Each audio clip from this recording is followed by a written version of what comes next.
Welcome to episode 414 of the Barcelona Podcast, brought to you by the Blue Wire Podcast Network. I'm Dan Hilton, and also me being guilty that I didn't cross paths in Colorado. It's our financial expert, patron Mike Crimmins. Thanks for coming back, Mike. You bet, Dan. It's always great to be with you. So, fortunately for you all, I guess, maybe, or unfortunately, Mike and I both have not had time, as people know, with my vacation. It was supposed to be time off. It was supposed to be time to work on things, but it wound up being a bit busier than I thought. So we didn't have time to delve into the financial report, but Mike and I will do that on a later show at a later time when things make more sense. But today we're going to be doing basically two big things, and that is discussing January transfers or the lack thereof and the reasons for that, as well as kind of getting into, as World Cup content has been hit or miss a little bit, we will be delving into the Spain match against Japan and all the questions that have come up and the praise for Luis Enrique and the questions now of that Spain squad. So I think where we do begin, though, if Spain had crashed out, we'd be beginning with Spain. But because Spain is going through second in the group, which we'll get to later, we're going to start with this January transfer window because, again, the focus coming back on Barcelona kind of doesn't give us much to talk about because, Mike, both Laporta and Gerard Cruyff have made comments to indicate that it would be better to sign in January for financial reasons, but it seems like the club is unable to do that. And so all signings will be in the summertime, but those signings might be hit with a 4-1 rule. So it's pretty interesting the way that they're kind of setting Culés up to be anticipating a little bit of transfer disappointment, both in January and the summer. Yeah, those comments by both of them are a little hard to parse because, as you said, they said it would be better to sign in January because they're under the 1-1. It might be under 4-1 rule again this summer, meaning they can only spend €1 for every €4 they bring in. But they also said, like you said, that there probably won't be any signings in January. I personally doubt very much that we'll be back under the 4-1 rule this summer. And the reason I say that is I did take a glance at the annual report. And if you remember, the second part of the Sixth Street deal, the 15% sale of La Liga TV rights, are going to be on this year's books. And in addition to that, the annual report says that we've reduced gross debt through the levers by 125 million euros. And there's also been a significant reduction in payroll since last year. So, and Pique is going to help that out too. We don't know exactly by how much, but that's going to help with that payroll as well. So I think that Laporta might be making these comments just as part of the ongoing war with Tebas. It's in Laporta's interest, of course, to suggest that any lack of a return to greatness by Barcelona or any underperformance by Barcelona is not his fault. It's the fault of Tebas and the league restrictions. So it could be a little bit more of that than reality. Yeah, I think with Pique, certainly you're wondering what to say financial help that will mean, because I think getting into the deferred payments and things like that for him, even though he's retired, is he still owed the contract? It was a 2-year deal through June of 2024, and it's a gross of 29,500,000 euros, or what is per week 567,000, which again put him third in the salary hierarchy behind just Frankie de Jong and Sergio Busquets, who are both above 700,000, and then Jordi Alba rounds it out with 400,000. Then jumping down to 268,000. This is per week, by the way, not gross, because those numbers we're talking 37 million for both Frankie and Busquets, and then jumping down to 29.5, as I said, for Pique, and then it's Jordi Alba and Lewandowski I did miss Lewandowski. Lewandowski and Jordi Alba at 20 million plus for both of those. So those are the salary questions we're asking about Pique, because if he's taking a 29.5 million euro, not even deferment, but if he's just saying, well, all right, I've retired, then I'm no longer going to be asking for that money. Of course, that's 29.5 million that the club is saving between now, though, and June of 2024. So it is, again, that 2-year deal that would be coming to fruition. So as far as that, I guess you kind of answered it, but as far as the Pique situation, Mike, how do you see that playing out? Do you think that's going to help, or do you think this is some kind of secondary benefits that might be coming? I mean, it will certainly help reduce the total squad cost. What we don't know is by how much. There's been a lot of reports over the last few years since the pandemic about Pique having given up, salary or taken a reduction in salary to help out the club or because of the love of the club or whatever. But I think it's fairly clear at this point that he has not ever taken an actual pay cut. What he has done is deferred payments or renegotiated when he would receive payments. And it seems that he's always done that under terms that were beneficial to him. So in this instance, I know it's been reported that he's going to continue to receive the deferred payments for past years, which I think makes sense. But that he has given up the last 18 months of his contract. I'm a little suspicious that he hasn't given up all of it and that there's been some payment, some negotiation, of an exit payment or a bonus on the way out to get him to do this. So I do think it will be a significant benefit. I do think I'll tell you what I believe is I believe that we won't be paying him next year. I think that's probably gone, and that'll be off. That $29 million will all be off the books next year. But I think we still owe him money that will be paid, throughout the rest of this year. And maybe the club will decide to, in negotiations with Pique, we'll spread it out over more time, like sort of a Bobby Bonilla situation. Oh no. Yeah, that's a New York Mets reference for everyone who doesn't follow baseball. But yes, there's a New York Mets poster. It's not behind me; it's on the other side of the room. But yeah, Bobby Bonilla. That's to what 2035 or something like that. Yeah, he's going to be paid $1 million for 15 years. Yeah, but I mean, it's going to help a lot, though, right? And if Busquets leaves this summer, that's going to help a lot too. I know we'll talk about January. Maybe somebody like Memphis leaves, and that helps. So I think there's a lot of payroll reduction that's happened. And probably some more that will happen in the next, the coming months, the last half of the season. So I'm not really buying this 4-1 rule. I would put a marker down now that's not going to happen. I do think Laporta's comments are interesting too, because it's almost the inverse of what he usually does. Usually he overpromises and then to a degree kind of underdelivers. And this time it seems like he's saying, well, I think we're going to disappoint you. And then when something might happen, I think he's setting Kool-Aid up to be disappointed, which is something that usually he doesn't. Yeah, he's such an expert. He's such an expert politician. So he does do that. He does overpromise, with re-signing Messi and whatever. But at the same time, he takes every opportunity to blame someone else for whatever's happened with the club. Of course, he blames everything on Bartomeu and the prior administration, and a lot of that's very fair. But right now his punching bag is Tebas and the league, and those tensions got escalated this week with the meeting, the league, the emergency meeting that they're going to hold in Dubai that Real Madrid and Barcelona are boycotting.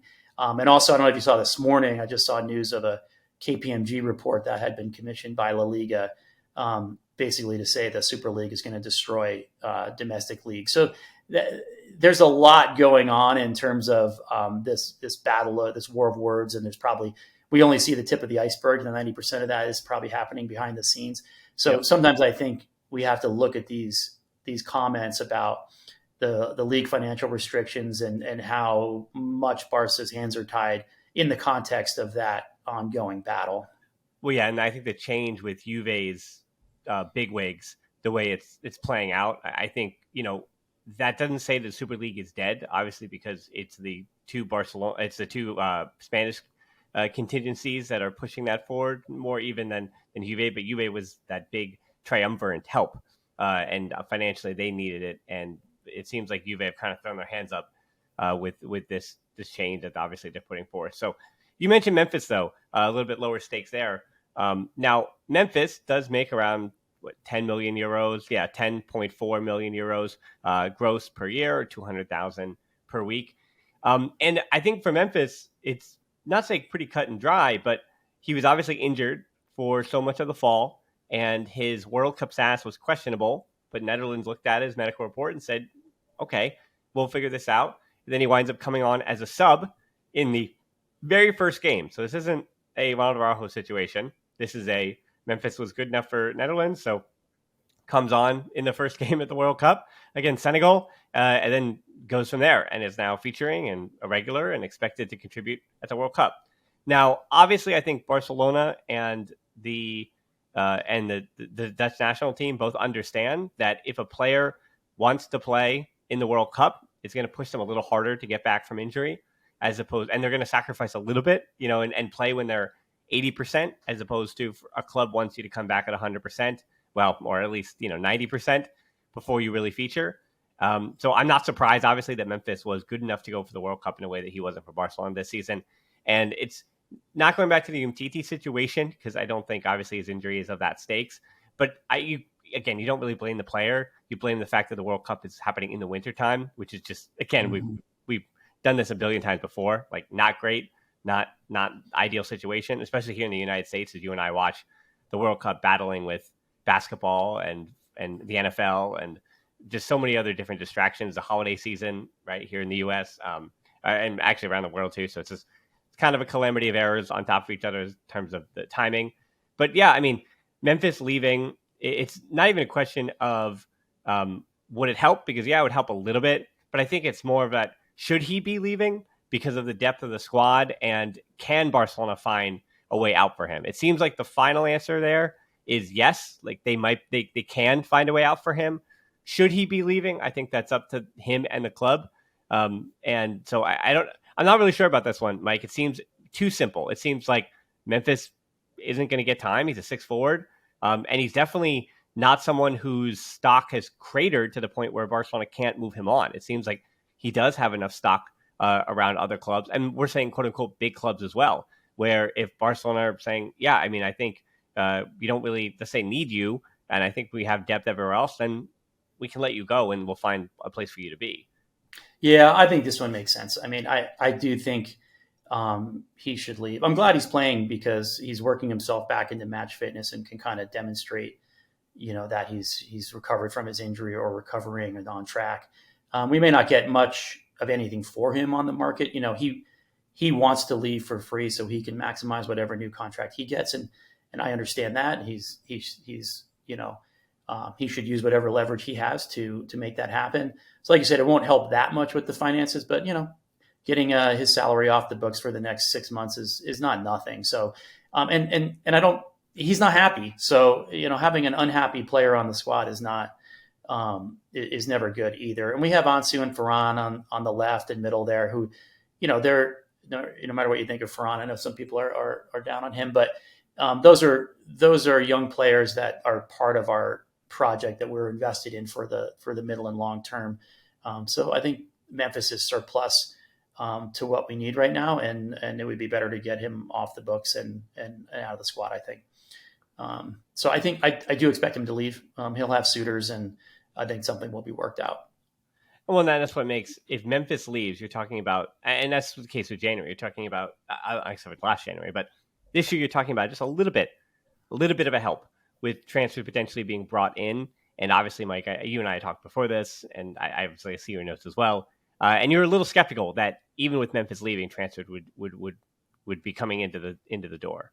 Yeah, I really don't expect to see much this winter. I mean that part of that's the comments from both Cruyff and Laporta, who said we're really not going to do any business this winter. And also, I just don't see a really obvious candidate to bring in.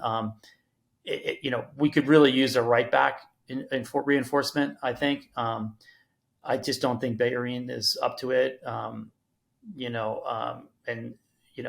Roberto, was playing well before he got hurt, frankly, but we know he's not, a first-rate starting right back.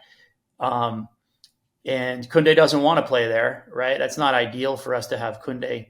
He can do it. He can do a good job out there, but that's not ideal either. But we can get through the season like that if Araujo and Koundé are back. And it's nice to see, by the way, that Christensen and Koundé both working their way back to fitness as well. Christensen's looked really good for Denmark. Yeah, he has. Yep. So, and I just don't, I think I probably represent Kool-Aid's in this. I do not want another Band-Aid at this position. Like we signed some mediocre middle of the road right back to cover the position again for the rest of the year. I'd rather see a combination of Balde out there and Roberto and Kunde / Araujo than go out and just get another patch there that then we have to somehow unload again this summer or next winter. So I like Arnau Martinez. I know a lot of people do from Girona. I think there's a good chance he'll be part of Barca's squad next year, but I just don't see us prying him out of Girona this winter. And I don't really see any other really likely candidates there. Do you? No, I mean, there was a link a few weeks ago that I actually re-looked for. It was one of AC Milan's right backs, and I could not re-find the link because it seemed to have vanished into thin air. And that's kind of what we're talking about even here. All players that are leading towards free transfers, even in the summertime, because, again, they can begin to negotiate in January. So it makes it a little easier, and Barcelona can even say, hey, well, if Memphis is off the books, then we have a little bit of something that we can throw at something, even call it, a 1 million euro loan for 6 months, and then it becomes permanent. We've seen that a bunch of times before. I think there are definitely ways to go about this. I mean, the same thing with if Frank Kessié leaves, now you're talking about a different situation. If he were to return to Inter Milan or AC Milan or Serie A in some way. Now you're talking about more salary.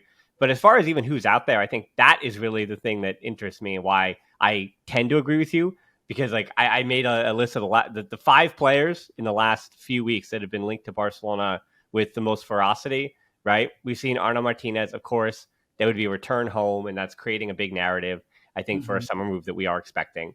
And then we've heard from Athletic Club, it is Inigo Martinez. Whether Culés want him or not, we've talked about this with Levon, I would be very surprised if he doesn't arrive because he's on a free, has not renewed his deal, and the way it works at Athletic Club. Either they re-sign for big numbers or they already pretty much are gone. So knowing that Inigo Martinez is probably already gone from Athletic Club, they're prepared to move on. That means he's leaving, and the only club really he's being linked to is staying in Spain and coming to Barcelona. So I would expect, whether you want it or not, Inigo Martinez is likely going to be a Barcelona player. I'd say almost highest percentage of any player out there. We'll say that's not at the club right now. And then the other, but in the summer, you're saying, right? Not this winter. In the summer, right? He'll finish out with Athletic Club. Again, he's even though he left for Real Sociedad and returned home, to the Basque Country. Well, sorry, he never left the Basque Country, but even though he returned home to Athletic Club, right? It seems like he's going to do his part, finish out the season with that club, and then move on for what's best for both parties, if you will. And then the other 3 players that have been linked, even in the last week or a few weeks, that have made news indicate to me that I don't think anybody's coming, right? Because that list, even for January, gets smaller, but even before they move in the summer. So the example here is Andre Santos, the Vasco da Gama D-mid that been linked to Barcelona, the young Brazilian, for a while here, is reportedly going to Newcastle instead. So apparently that's already been signed or going to be signed in January for the player to come in the summertime. So again, that list keeps getting smaller and smaller. And then the other 2 players we're hearing are obviously, head in the cloud stuff. Endrick, the Palmeiras teenager that we've spoken about before. And Xavi even brought him up this week, which is just kind of bonkers. And that, again, Xavi bringing up Endrick tells me that nothing is coming because Endrick can't even come to Europe until he's 18 in 2024. So you're talking, a year and a half down the road anyway until he arrives. But it seems like with obviously everyone, I mean, Xavi's bringing him up because everybody wants him. I mean, PSG, Real Madrid, Liverpool, Manchester City, you name it, everybody wants a piece of this kid because he just seems to be, he seems to be that unmissable Brazilian talent in a way that all the top clubs are looking to get his signature. And Barcelona know that they're in a bidding war that they absolutely cannot win. Even if they're able to continue to rebound financially, there is no way they win this. They do have to sell it on the fact that, Neymar and Dani Alves and Ronaldinho and Rivaldo. Again, players that Endrick has to Google at this point because, again, he's 16 years old, that he's never heard of. So they're going to have to, they're really beginning to work on that pitch in hopes, I think, that move for him doesn't come until 2024. And Palmeiras do kind of box everybody else out and say, hey, Real Madrid, we're not going to let you in January sign this player a year and a half early for whatever number is comfortable with you, because he's just going to get better over the next year. And that's why his release clause is so high. Yeah, just the fact that we're talking about Endrick right now and not more realistic new reinforcements in January kind of tells you what you need to know. In a normal year, we'd be hearing, the sports dailies in Barcelona would be linking, Barcelona in a January transfer to dozens of players, most of which are ridiculous, but they would be saying it. Now the World Cup has something to do with that. Or just Neymar, right? I mean, the World Cup probably has something to do with that because they don't have as many pages to fill. By the way, Uruguay is up 2-0. But we're not hearing much. Usually there's a lot of smoke and very little fire. Now there's not even much smoke. So I really don't expect there to be any fire in January. Maybe a little bit around the edges. Like you said, if Kessie leaves, which I do think there's a small chance of that. He doesn't seem happy. And we might want to. There was a report. I don't know how much credit to put in that we're shopping him around and asking for 10 million.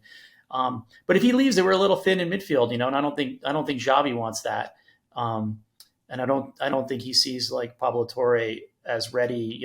Maybe he trusts Alvaro Sanz, maybe not. But I think if Kessie leaves, we'd be in the market to try to find someone to replace him. So I'm not sure that makes much sense either.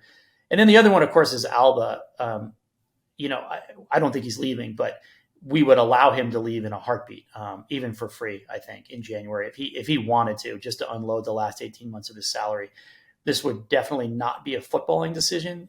He's actually playing very well. He's having a great World Cup. Yeah. But I don't think Barca would hesitate just because of the financial benefits of that. That said, I don't think Jordi's going anywhere. I think he's going to play out the end of his contract through next season. But there's a small chance of that. Personally, I think the priorities here over the next few months, rather than transfers, should be one transfer. I think maybe Memphis leaving. I think that's one, and getting Balde a new contract and getting that wrapped up for the long term, and somehow, some way, renegotiating Frankie's contract for the long term to get him sort of fitted into the new salary structure. And I'm hopeful that can happen. It seems like he wants nothing more than to stay in Barcelona for the long term. And, I think that would be good for Barcelona too. And I certainly would like to see it. And I think Xavi's coming around to that as well. Well, I did misspeak earlier in the show too. AC Milan right back. That's actually Serginho Dest, but he's actually playing right wing, by the way, for AC Milan. But as a little aside, it wasn't AC Milan. I don't even remember who it was. But anyway, it was a player who's going to be on a free this summer who was linked as a right back with the club. And then speaking of the World Cup and players kind of taking stock, again, another thing that tells me that I don't think anyone's coming in January is the fact that Jordi Cruyff spent time in a press conference talking about Mohamed Kudus of Ajax and what he's doing for Ghana at the World Cup. I mean, he is, I think because of 2014, it was only 8 years ago, everybody's kind of like feeling the vibes of who's the next James Rodriguez in this situation, who's the young player that's breaking out. And, as you and I have spoken about, and I've said on the pod, like looking at the World Cup rosters, I think it's because it's a winter thing. It seems like all the young talent that's to move has already moved in the summertime.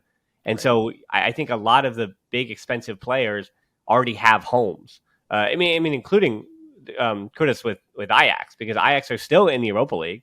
They still have European competition. They're still doing their thing. And over the course of this year, he has gotten better. He's gone from kind of a name that you were beginning to learn last year to definitely in European competition with Champions League. I mean, he was Ajax's best player in multiple Champions League games, and he's been good for Ghana too. He doesn't really have a position, but who cares about that? Whether he's a forward or a midfielder. And I think Barcelona have, in the past as well, gone for those guys. Antoine Griezmann obviously comes to mind. Is he a forward? Is he an attacking midfielder? And sometimes it works out, sometimes it doesn't. It never worked out in the Messi era. Maybe it will after. And speaking of Messi, okay, this is my long-winded transition, Mike, to talk about Messi and Busquets. Now, those Inter Miami rumors popped up again, and were gone again within like 48 hours. But I think if there is at least something to the timing of the rumors, because it doesn't really help Inter Miami at all, because Inter Miami is currently out of season. And I could tell you that I know many don't follow MLS, but they got in trouble on their own with their salary situation and their designated player. Again, we're not doing that. It's a more complicated MLS thing than I would hurt the Barcelona Podcast audience with. But they got into some hot water themselves financially, and they have kind of been punished, and they use this year to recover from it. But financially, yeah, it might be not this moment for them. The only thing, though, that does give me a little bit of pause, not necessarily in the case of Messi, but in the case of Busquets, is that he has said himself that he'd like to decide in February, which February is a really interesting month to make your decision on your future because it's when the European season is really revving up. And it's also the last month when the MLS season is still in their preseason, and they're still looking to not only sign their designated players for this season, but they're looking to sign their big contracts that will begin in the summertime. Mm-hmm. That's what's interesting to me. That third week of February is when those MLS contracts for those designated players are signed. Again, when we look at Frank Lampard, Pirlo, other players in their mid-30s who made that jump but did not arrive until the end of the European season. So timeline-wise, I think Messi and Busquets, it's a little bit different. And I think Busquets, not to say I think he's moving to Inter Miami, because he's also one of those guys where he's given interviews in English, but it seems to me very much like the Iniesta route, where I also wouldn't be surprised if look at it. If he's on his way to Qatar, honestly, if he's on his way to Qatar in the summertime instead, and that's the decision that he makes, and goes for a much larger payday than coming to the U.S. Though, unlike Iniesta, he's been linked to the U.S. quite a bit more. And, David Beckham, the Inter Miami project, I have no inside information, even though people know that I'm affiliated with the MLS. I have no information.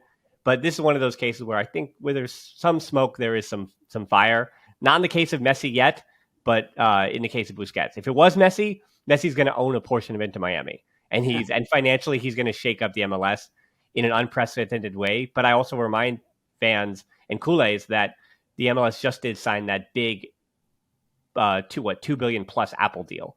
And the World Cup is coming to the US in 2026.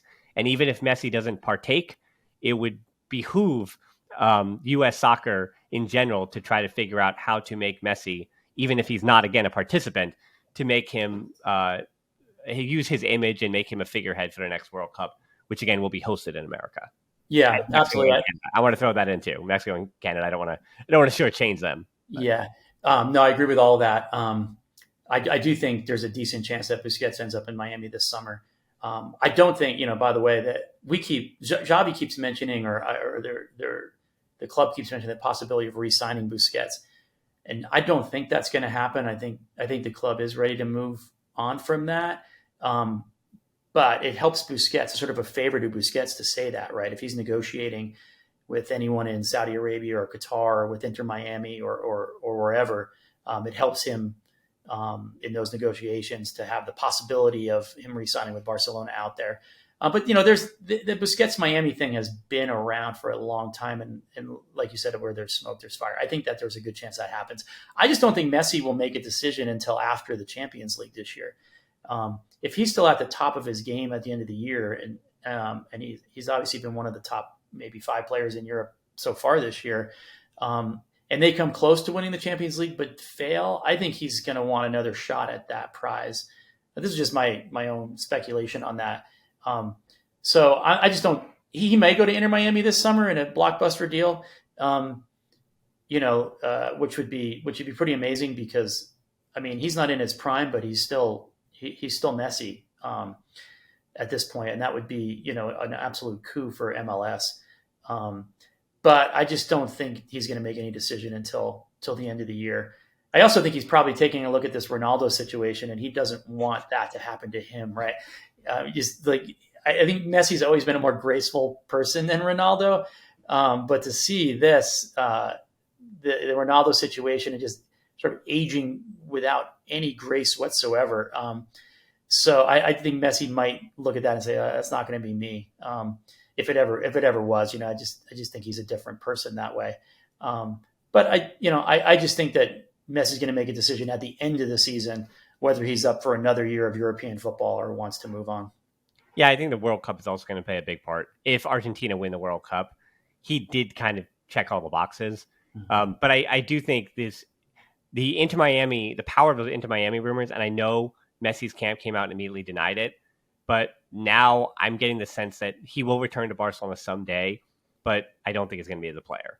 I think that is kind of coming to shape that either he tries it again with PSG and runs it back again with Mbappe and Neymar, or he kind of says, yes, it's time for the next chapter of my career. But as you said, what makes it so interesting and still puzzling is just how good he has been in Europe and then here in the World Cup as well. So, okay, so speaking of the World Cup, last segment here, we were going to do some Pep Guardiola stuff, but I think people get it that there's, again, Pep's just talking. Pep's out of he's out of the cycle, and he always says the same thing. And I think we believe him as well, that if he were to return to Barcelona, it's because the club needs him. That was what he said. If he's needed at the Camp Nou, then he'll return. And I will say as well, I do not think that is as a manager. I think someday Pep will return, quote unquote, home. Well, not really even home. Yeah, I mean, that's where he literally is from. So he will return home in some capacity. And very much, so I would say not very much, but unlike Messi and Iniesta, he's going to have to be involved. He's going to have to be touching something, whether that's as some kind of sporting director or whatever it may be. Guardiola's going to have to be involved, but I think that is someday down the way. All right, so keeping the context of Spain as well, I will have a piece on the World Cup coming out literally today. I'm planning on filming it after this, so this is probably going to be coming out first, or the video. Either way, whatever you saw first, you can watch that, and it kind of pairs nicely with this conversation here, talking about yesterday's Spain game, because I think it does bring up some questions about Barcelona. And people were already through 2 games after the draw with Germany, which was just, I mean, I don't take anything away from either team for that draw, right? Like Spain v Germany was, to me, the best, highest played game in this entire World Cup. It was a pleasure of a match to watch for both sides. And then prior to that, it was a 7-0 domination of Costa Rica. So of course people were on the hype train saying, hey, Luis Enrique's Spain, it's basically an upgrade of Xavi's Barcelona. They're playing the way that Culés want Barcelona to play, and everything is working. And then yesterday happens, and Spain lose 2-1 to Japan. I mean, they weren't the only big powerhouse that lost to Japan 2-1 when Japan came, made second half adjustments, and wound up upsetting a giant, because Germany just had the same thing happen less than a week ago. So not to say that lessons weren't learned by big European powerhouses, but it seems like Spain found a way to lose the exact same way we expect Barcelona to lose. Mm-hmm. And that is not to say they get complacent, but to have a little bit of difficulty with the pressure we expect them to deal with. And then for Japan to overtake them in the second half on counterattacks. And then all of a sudden you've lost a big match when you controlled the match, you had your chances, and you're wondering, why didn't we win that? Now, for Spain, I think, unlike Xavi's Barcelona in the Champions League when their back's against the wall and they need those wins, Spain finishing second, now they've got, a very tough Morocco team who's, arguably been the best defensive team in the World Cup. I think they've been, not to say a darling in that way, but, Morocco is a really solid team that, and also when you're talking about the World Cup, we're talking about if there's teams that Morocco wants to beat, it's definitely Spain, it's definitely the Netherlands, and it's definitely France, right? Like, those are the 3 clubs that Morocco players are probably like, I would love to see those guys weep a little bit. So, yeah, I think it's really interesting to me that the narrative changes, obviously, with the World Cup by the minute, by the game. Imagine you and I were texting yesterday while Costa Rica for 4 minutes were going through with Japan, and Spain and Germany were out, and we're like, oh, I think we've changed our lead. I think we've changed the main topic, and we're going to have to spend the whole time talking about how Spain crashed out of the World Cup. So narrative changed so quickly, and I'm wondering if Spain doesn't recover from that Japan loss, right, as they go on a run on that non-Brazil, non-Argentina side of the bracket, and then all of a sudden, the narrative shifts again by Monday when they play next, or Sunday whenever they play next. Yeah. That match yesterday, I don't know if you had the same feeling. It reminded me so much of the Barca-Inter match at Camp Nou this year. In control in the first half, take a 1-0 lead into the break. Everything seems on cruise control. Give up a goal early in the second half, kind of crumble after that, give up another, sort of in the shock of that, give up another goal real quickly, and then just never get control of the game again, really. So it seemed a lot, people talk about how they would like Barca to be more like the Spain team, but I think we saw yesterday how sometimes this Spain team can be a little bit too much like Barca. I don't know. I think for Spain, just as an aside, I think it might have worked out quite well for them. And it seemed to me, I don't know if you had the same feeling, but once Germany scored to go ahead on Costa Rica, and then Costa Rica needed 2 goals in the last 10 minutes to knock Spain out. It seems like Spain pulled back at that point, and they were content to finish second. Not only did they get Morocco instead of Croatia, and again, not to knock Morocco, but at this stage of the World Cup, experience matters a lot. And that Croatia team looks very solid to me and has a lot of experience. I think you'd rather have Morocco than Croatia any day of the week. And it also does put them on the other side of the bracket from Brazil, who they would have met in the quarterfinal had they advanced. But they also don't get France, who's the top team on that side of the bracket, till a potential semifinal matchup. So I think the positioning is a lot better for Spain having finished second than first. Not that that's what they would have intended to do going into the game. But I think it's worked out fine. And you get a little bit of that wake-up call. Maybe that most World Cup champions have a close call during the tournament, usually in the knockout stage, but something to sort of wake them up and shake them up. So maybe it'll all turn out for the best for Spain. But I also don't necessarily draw too many conclusions from the international game. Just strikes me as so much different than especially in La Liga, but also in Champions League. There's just so much space available in this. Nobody's playing a low block, and just it's just everybody's out there playing, So and everybody seems to play the same way, and it creates these incredible open games, that we're just not going to see in La Liga that much, and frankly in the Champions League. Every club in the Champions League is just better than every National League club, just because of the way clubs are assembled and how they get to work together all year long. And there's one player to prove that point, Mike. One player in this entire World Cup. It is Sergiño Dest.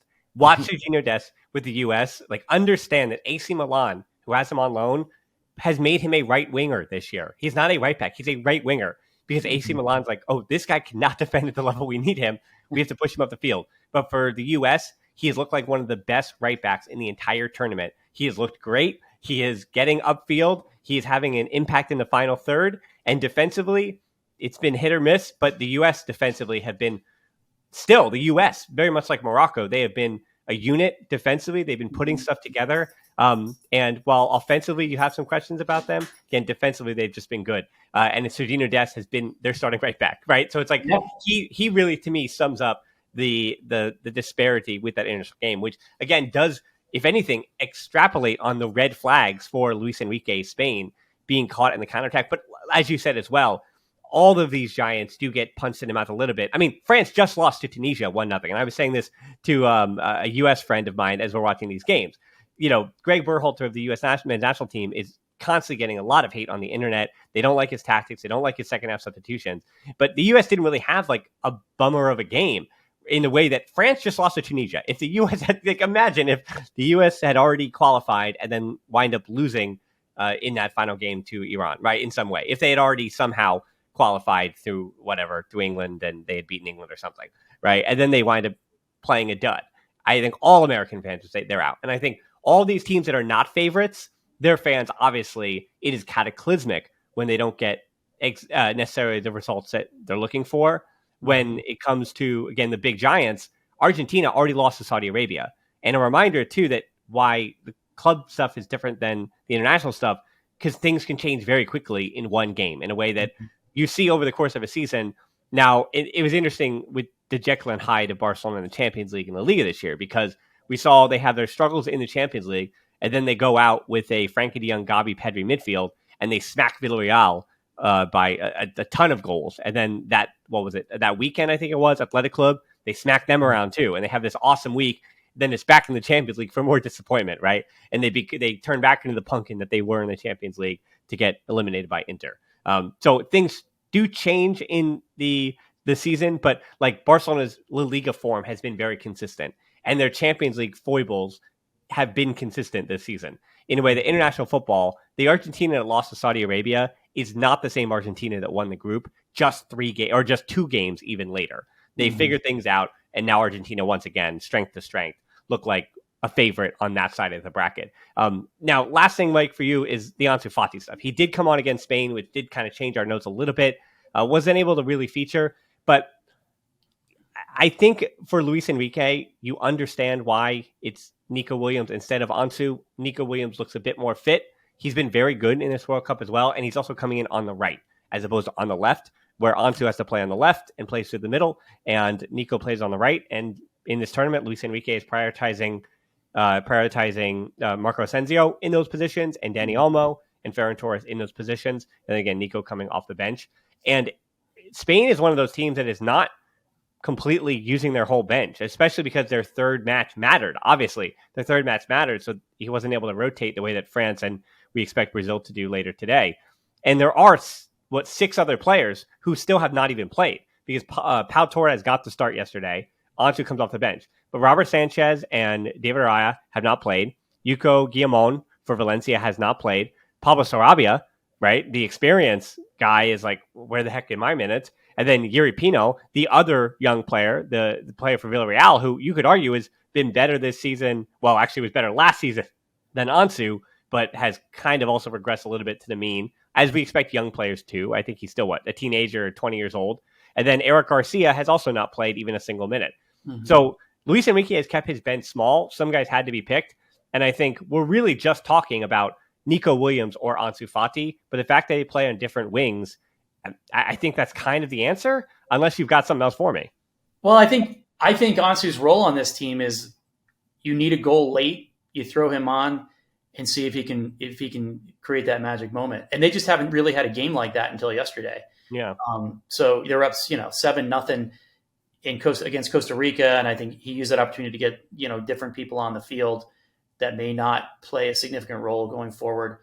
And then the second game against Germany, they give up the late tying goal, but then we're, I think, fairly content with the draw. And so yesterday was the first game where, I think it made sense for Ansu to come on in the way that Luis Enrique intends to use him. So I don't know. I wish Ansu was playing a more major role, because I was hoping this tournament could be a confidence booster for him. Like he got that goal against in the friendly they played before against Jordan, and was hoping that would propel him into a larger role in the national team, and he could score a goal or two at the World Cup and come back and be the Ansu Fati that we hope he's going to be. But he's just, I just, at this moment, he's not there yet. I hope he does get back to that. But, I think we have to just be realistic about it right now. And he's just not first choice on Spain. And frankly, he's not first choice on Barcelona either. But I think we all hope he will be soon. So I'm a little disappointed. I think Barca fans watching the World Cup are probably disappointed in the role he's playing, and seems to be going to play through the, as long as they're in it. But it is what it is.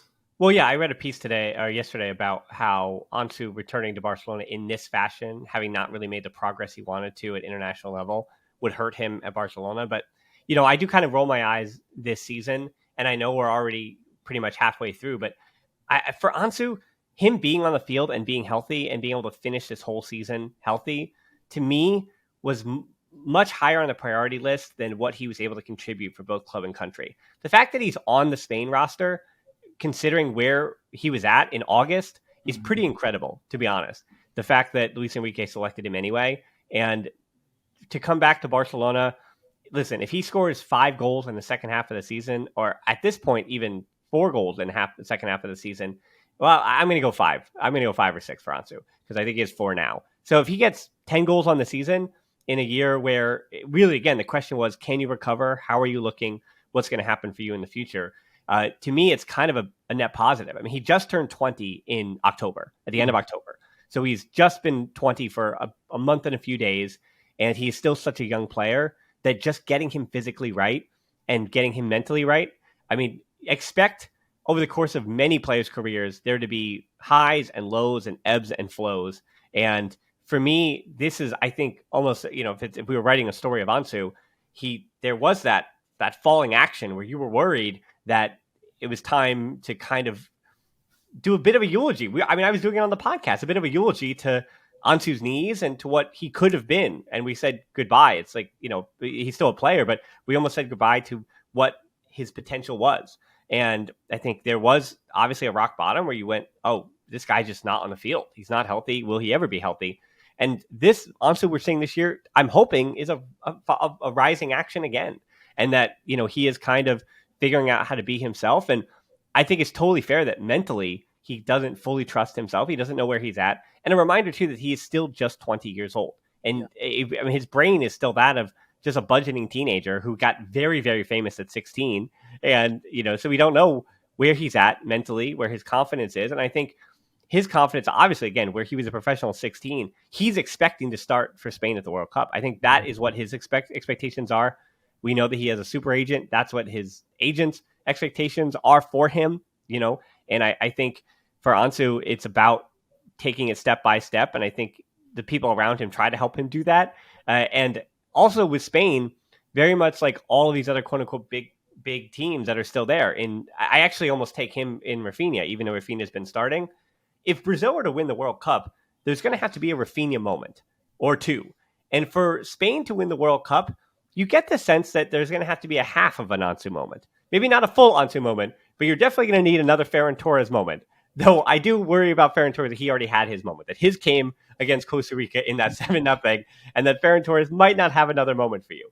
But as I said, with all of these big teams, with the exception maybe of Argentina, where you're kind of expecting just a Messi moment, right? Because they only need now, 4 more Messi moments, and then Argentina won the World Cup.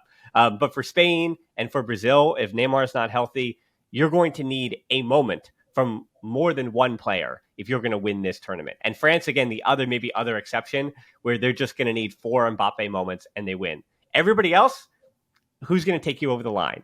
Yeah, those are all good points about Ansu. And I do think Luis Enrique took him in part, not because he thought he was going to play an important role, but because he sees him as an important player for the national team over the next decade. Yeah. He wanted him to have this experience and feel part of the team, and not have to wait another 4 years for that.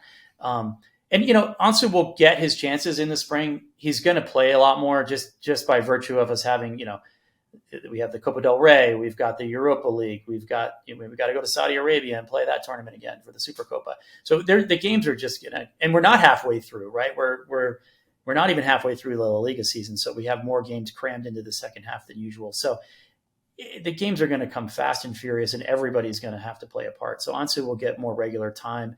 Hopefully he grows into the season. And I agree with you that it's much more important for him to get through the season healthy and having regained some fitness and confidence than it is for him to be a superstar. Yeah, one of my absolute favorite things, of course, is going through old World Cup rosters, at least from the last, my lifetime, so the last 20 years or so, and looking at the players that you're mentioning were brought as young players because they were going to potentially play a role in the future. There are some really, really fun names on those lists, even for, again, our US-based listeners.